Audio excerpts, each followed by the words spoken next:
naman sa tungkol naman sa Rosel, kung nagagawa man ni Daddy Donut na paghiwalayin yung dalawa, sa akin malabo yan. Sila lang yun. Si Daddy Donut lang nakakagawa nun para sa Rosel. Pero sa EDSI hindi. Alam nyo, ito mga nababalitaan ko lang naman to, kaya napapasaya ako ng mga balita. Kanina naman, may nag-send sa akin ng konting clip. Clip. Sabi nadamay raw ako sa hiwalayang EDSI. Anong pakialam ko naman doon? So hinanap ko yung pinanggalingan ng kwentong yun. Sa statement pala ni Dr. Love, na ako daw, ang dahilan ng paghihiwalayan ng Rochelle. Hindi siguro na napanood ni Dr. Love na sabi ni Langga Rachel, na walang kinalaman ng akin. Yun na yun. So ngayon, Dr. Love, bilang kaibigan, magkaibigan naman na kami ni Dr. Love, pagbibintangan rin kita, siguro ikaw rin ang dahilan ng hiwalayang EDSI. Haray ko. Sabi niya kasi dun sa video clip, ako daw yung dahilan.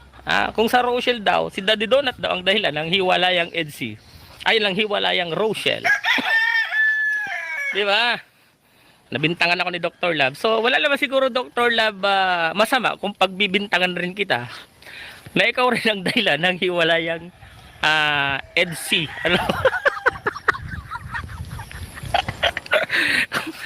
Dr. Love, okay lang ba? Okay lang ba? Para it's a tie. It's a tie. Kasi wala ka namang proper information regarding sa hiwalayan ng dalawa, pero itinuro mo ko. Nabanggit mo ang Rochelle. So siguro kung gano'n at nasabi mo 'yon, wala naman din siguro sabihin kong ikaw ang dahilan ng hiwalayan ng EDSI. Ang daldal mo kasi. Sa mapagparaaraw po muna sa lahat. At dito naman po ulit tayo, mga balbas natin, gagawa ng reaction video patungkol dito, no? So meron kasi binanggit dito, kunting clips lang naman to dito kay Dr. Love na parang kumbaga siya ay may kinalaman or meron kabang alam, no, dito, no, sa sinasabi mo na si Daddy Donut dito sa Rochelle na tambalan. Di ba alam naman natin na naghiwalay na nga itong dalawa, no? So ngayon, doon naman sa tungkol naman sa Rosel, kung nagagawa man ni Daddy Donut na paghiwalayin yung dalawa, sa akin malabo yan. Sila lang yun. Si Daddy Donut lang nakakagawa nun para sa Rosel. Pero sa EDSI hindi. balbas, no, yung sinasabi na clips na ito ay hindi masyadong haba, no. So may pasaring, may pahapyaw mga balbasin na sinasabi dito na parang hindi conclude niya na, or parang sinasabi niya dito na si Daddy Donut ang may kasalanan doon sa hiwalayang relasyon na Roel at ni Rachel, no. So bakit napunta sa Rachel Roel, no, itong si Daddy Donut, no. So yun nga, dahil sinasabi niya dito kasi na yung EDSI nga, dahil alam naman natin na wala pa or walang upload pa ang EDSI at ang tambalan nito ay parang nagkalabuan, or di ba alam naman natin kung anong issue, anong meron ngayon sa EDSI.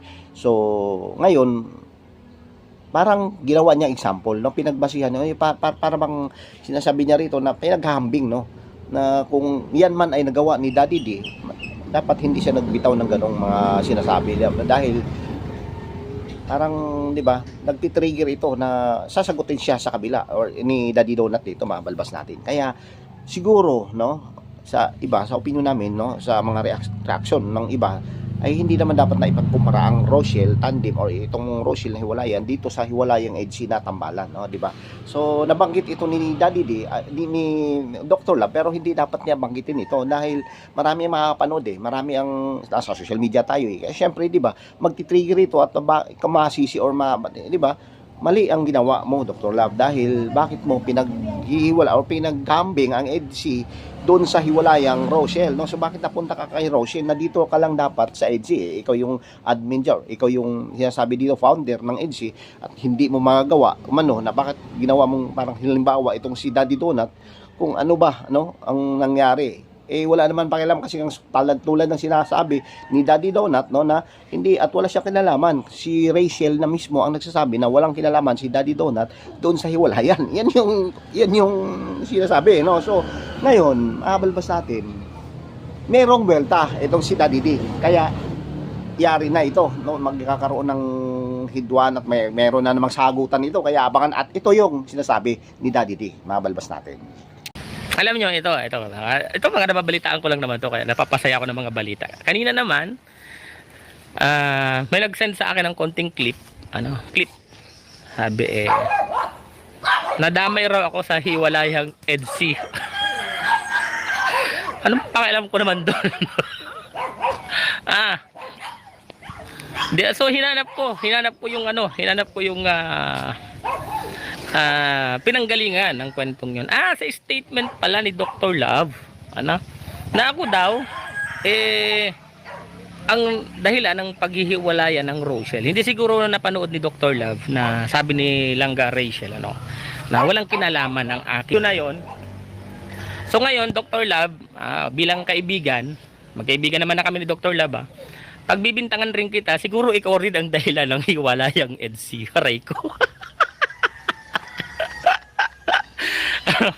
Sabi niya kasi dun sa video clip, ako daw yung dahilan. Kung sa Rochelle daw, si Daddy Donut daw ang dahilan ng hiwalayang EDSI. Ay lang hiwalayang Rochelle. Di ba? Nabintangan ako ni Dr. Love. So wala naman siguro, Dr. Love, masama kung pagbibintangan rin kita na ikaw rin ang dahilan ng hiwalayang EDSI.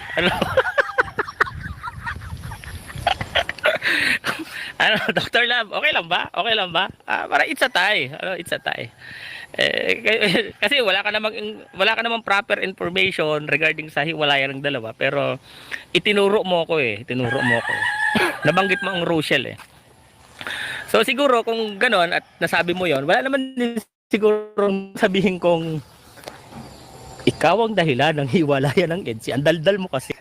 Mga balbas natin, no? So bumigay at nagbigay na ng mensahe itong si Daddy D, no? Mga balbas natin. So sa akin naman dito, ang opinion ko dito, dapat hindi mo na, parang bakit nga ba kailangan mo pang banggitin, malayo na ang Rochelle na tambalan dito sa EDSI na tambalan, no? So nabanggit ito, kaya eto, may buwelta itong si Daddy D sa kanya, no? So yun nga, at tinatawanan lang si Daddy D dahil hindi naman talaga daw totoo, no, na umano at allegedly na sinasabi dito na siya may dahilan sa hiwalayang Rochelle na tambalan or Rochelle na relasyon, mabalbas natin, no? So yun lang naman ang sa akin lang ay dapat wag na idamay at walang ganitong paghahambing difference or ano ba ang meron dito sa Rochelle, bakit maghiwalay, no? Dahil magti-trigger ito at syempre ano ba ang gagawin dito sa kabila o sa kabilang kampo o dito sa Rochelle na, di ba, sinasabi ni Dr. Love, wala namang kinalaman sa hiwalayang EDSI ito at walang kinalaman din ang pagsasabi mo diyan na, di ba, kung ako